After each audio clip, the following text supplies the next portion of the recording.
मनुष्य जीवन की परीक्षा में सफल होने के लिए क्या नहीं करता? वो परिश्रम करता है, दौड़ भाग करता है, और ये सब करने के पश्चात भी जब उसका काम नहीं बनता तो वो नकल करता है ना?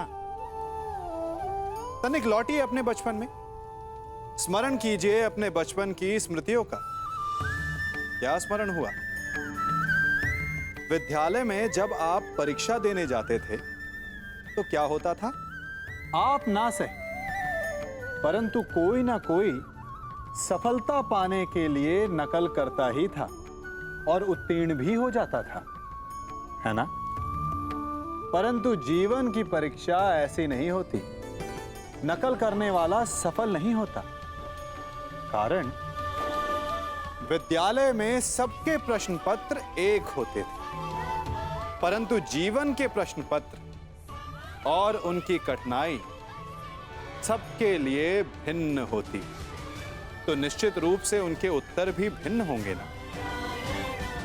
इसलिए यदि आपको जीवन में सफलता पानी है तो नकल ना कीजिए। स्वयं के प्रश्नों का उत्तर स्वयं ढूंढिए और सफलता आपकी ही होगी। निर्णय ले लिया है मैंने कि आज अभी और इस क्षण से हम कौरवों के पक्ष का त्याग कर रहे हैं।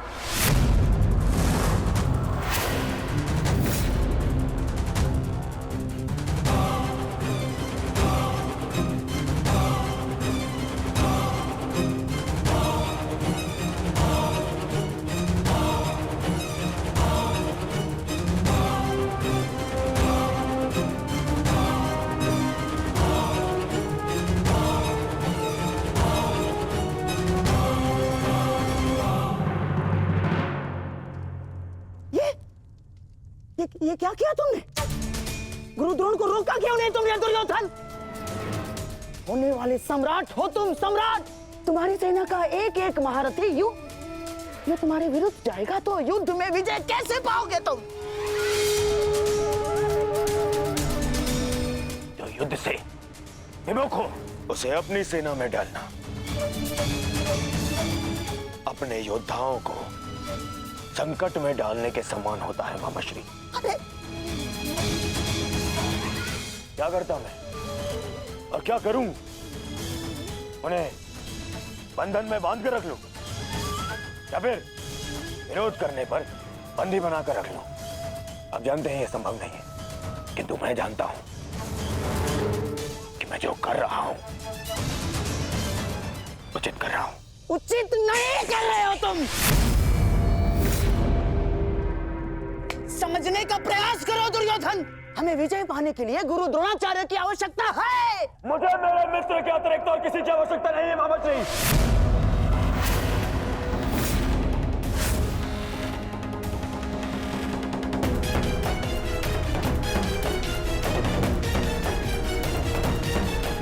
आओ सेनापति कर्ण, तुम्हारा स्वागत है। बताओ हम सबको कल के लिए हमारी क्या व्यू रचना रहेगी? मित्र, गांधार नरेश उचित कह रहे हैं। इस युद्ध को जीतने के लिए हमें गुरु द्रोण की आवश्यकता है। हाँ, देखो, समझाओ इसे, समझाओ इसे। व्यू रचने में उनसे अधिक श्रेष्ठ और कोई नहीं, और पितामह के पश्चात केवल गुरु द्रोण हैं जो सभी पांडवों की दुर्बलता जानते हैं। इसलिए उनका हमारे पक्ष में होना बहुत आवश्यक है मित्र। और मैं तुम्हारी सुरक्षा के लिए सदैव तत्पर रहूंगा मित्र, ये मेरा वचन है। परंतु कर्ण, अब क्या किया जाए? गुरु द्रोण को कैसे मनाया जाएगा युद्ध के लिए?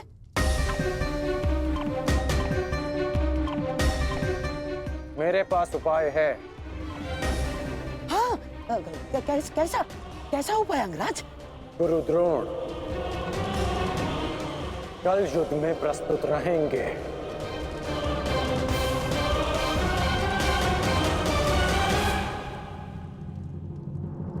पिताश्री, आप चाहते हैं ना कि मैं युद्ध भूमि में ना जाऊं, तो ठीक है। यदि मैं रणभूमि में नहीं जा सकता तो अभी इसी क्षण पांडवों के शिविर में जाकर सबका वध कर दूंगा, परंतु युवराज दुर्योधन की सहायता जरूर करूंगा, चाहे इसके लिए मुझे अपने प्राण भी क्यों ना गंवाने पड़े। अश्वत्थामा,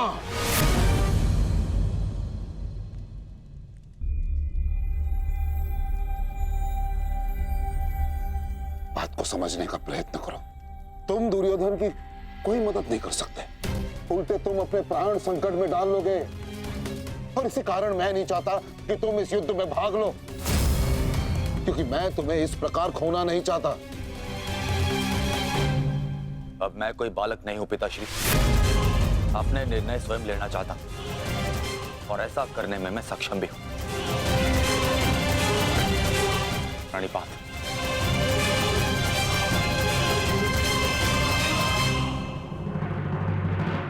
अब तक तो पितामह कौरव की रक्षा करते आए हैं, परंतु अब कौरव की ढाल शेष नहीं।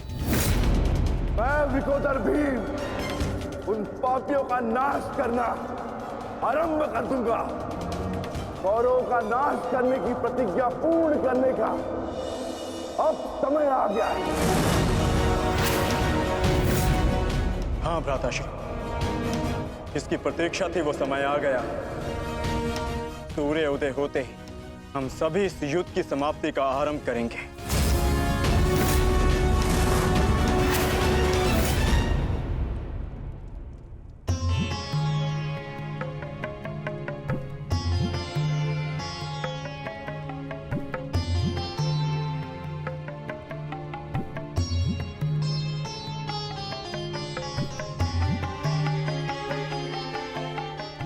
आइए महाराज, अच्छा हुआ आप आ गए।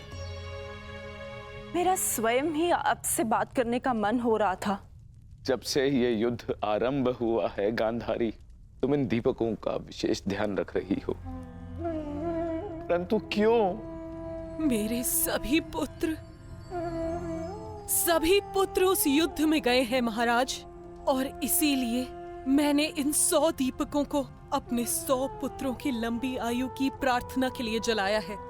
अब ये 100 दीपक मेरे 100 पुत्रों की आयु का एकमात्र सहारा है। कहीं इन दीपकों को संभालते संभालते तुम अपने हाथ न जला लेना गांधारी। नहीं महाराज, जब एक माता अपने शिशु को जन्म देती है तो उसे अपने आप ही ज्ञात होता है कि उसका शिशु क्यों रो रहा है। एक पुत्र को कभी अपनी माता को अपने रुदन का कारण बताने की आवश्यकता नहीं होती। इसी प्रकार मुझे इस बात का अनुमान हो जाता है कि इनमें से किस दीपक को तेल की आवश्यकता है और किसे नहीं, और इसके लिए मुझे नेत्रों की आवश्यकता नहीं है। तो पूछो अपने इन दीपकों से कि मेरे पुत्रों की रक्षा कौन करेगा? कौन? मैंने अभी भी आशा नहीं छोड़ी है महाराज। तात श्री के पश्चात द्रोणाचार्य हमारे पुत्रों की रक्षा करने में सक्षम है।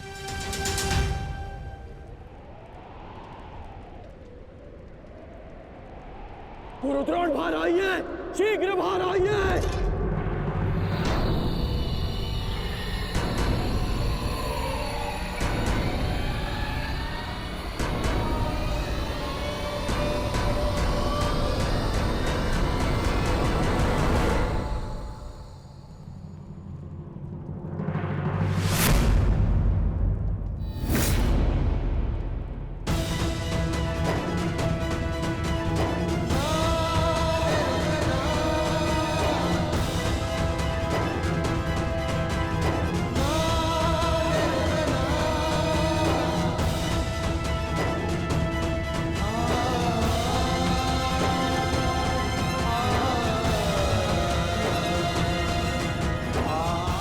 अश्वत्थामा,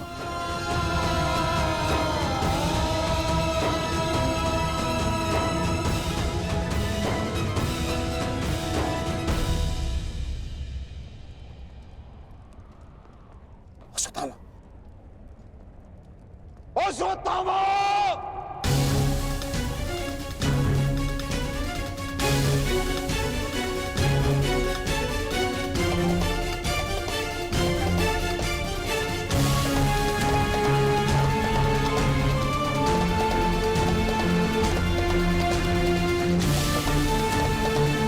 किसने किया ये सब अंगराज?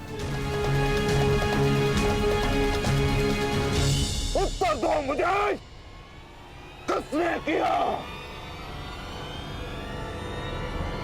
पांडव।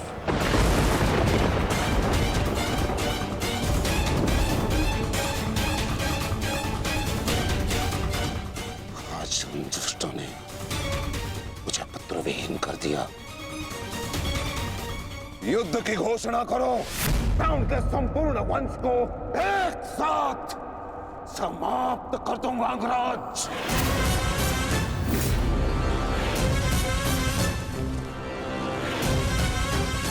अपने पुत्र के हथियारों से मैं प्रतिशोध लूंगा, प्रतिशोध लूंगा। मैं पांडवों का अंत कर दूंगा, समूल नष्ट कर दूंगा उन्हें। अंगराज, तुम कौरवों के सेनापति हो ना, तो आज तुम्हारे सेनापति तुम्हें आज कौरवों की विजय होगी और पांडवों की हार, और ऐसी हार जो भूत है ना भविष्य। आज के सूर्योदय के साथ मैं पांडवों के जीवन का सूर्यास्त कर दूंगा। चलो मेरे साथ।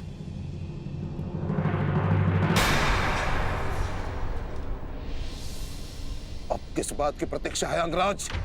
सूर्योदय होने वाला है, चलो मेरे साथ। परंतु आप तो एक सूत पुत्र के अधीन युद्ध में भाग नहीं लेना चाहते थे आचार्य।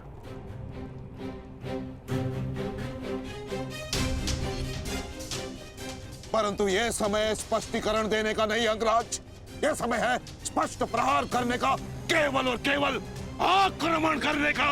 तो यह समय भयभीत होने का भी नहीं है।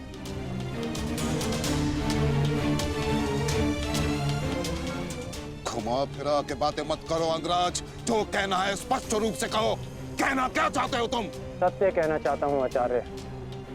आपने ये युद्ध मेरे सूत पुत्र होने के कारण नहीं छोड़ा था।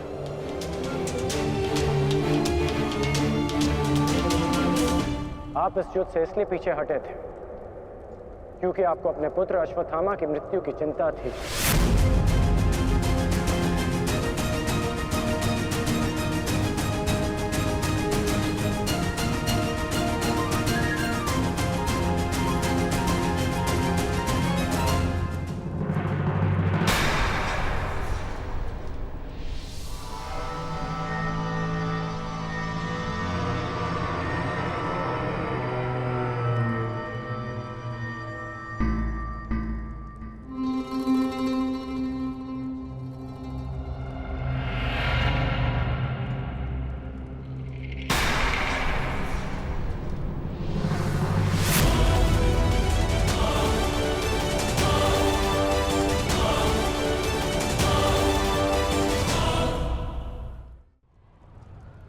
अश्वत्थामा,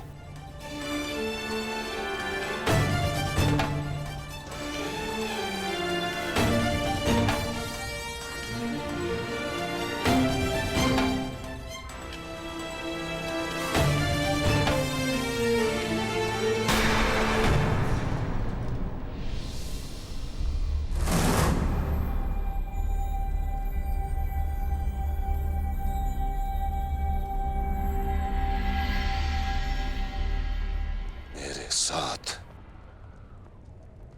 उपहास किया तुमने। उत्तर दो।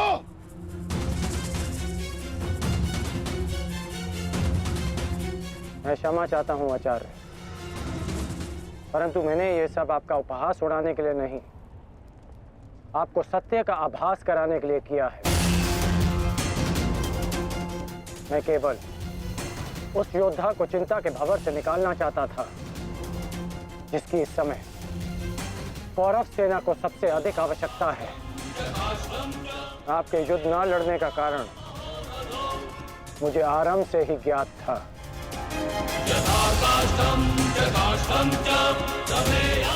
पुत्र खो देने की पीड़ा से मैं भली भांति अवगत हूं,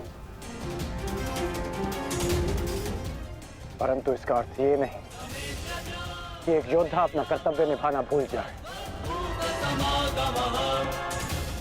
जो आक्रोश आपने अभी दिखाया, यदि वही आक्रोश आप युद्ध भूमि में रखेंगे तो ये मेरा विश्वास है कि आप कौरव सेना और अपने पुत्र को सदैव सुरक्षित रख पाएंगे।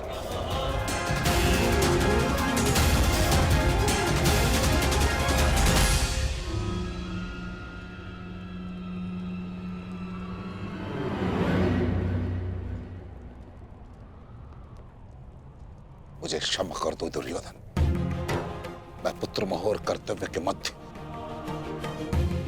उलझ गया था, बहुत कुछ भूल गया था, क्षमा कर दो मुझे।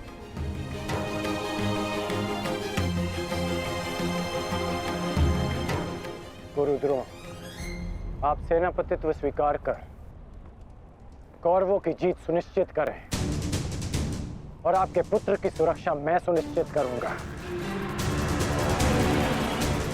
ये मेरा वचन है कि जब तक मैं जीवित हूं, मृत्यु अश्वत्थामा के निकट भी नहीं आएगी।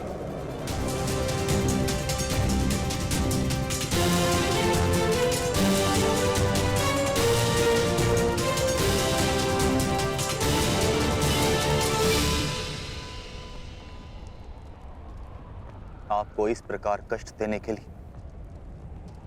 मैं आपसे क्षमा चाहता हूं पिताश्री, किंतु आपका पुत्र और एक शिष्य होने के नाते मैं आपको अपयश का भागी होने से बचाना चाहता हूं।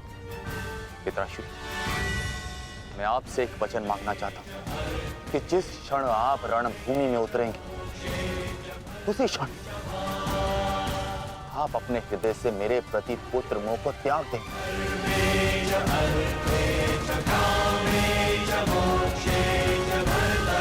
और पूर्ण रूप से युद्ध को समर्पित हो जाएंगे। वचन दीजिए पिताश्री, मुझे वचन दीजिए।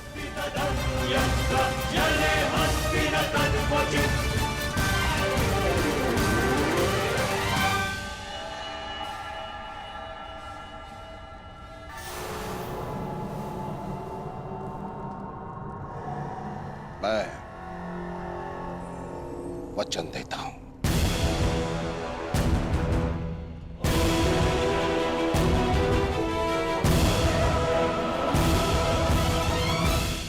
मैं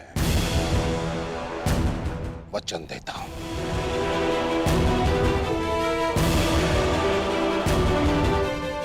सूर्योदय होने वाला है, आओ युद्ध की तैयारियां करें। मुझे गर्व है कि मैं सेनापति द्रोणाचार्य के ध्वज के नीचे युद्ध करूंगा।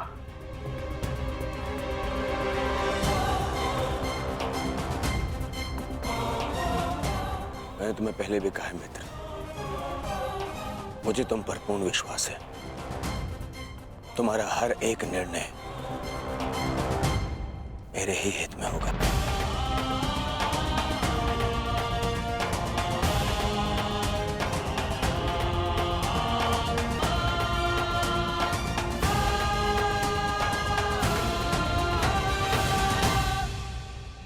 अद्भुत अंगराज, अद्भुत! आप तो कुशल नीतिकार निकले। नहीं, मेरा मित्र नीतिकार नहीं है, वो तो एक कुशल संचालक है, एक कुशल सेनापति है। कर्ण, मैं आज बहुत प्रसन्न हूं और गर्व का अनुभव कर रहा हूं कि तुम मेरी ओर से युद्ध लड़ रहे हो।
पार्थ, आज तुम्हारा मन, तुम्हारी दृष्टि में तुम्हारा लक्ष्य स्पष्ट होना चाहिए, तुम्हारा मन शांत होना चाहिए और दृष्टि केंद्रित।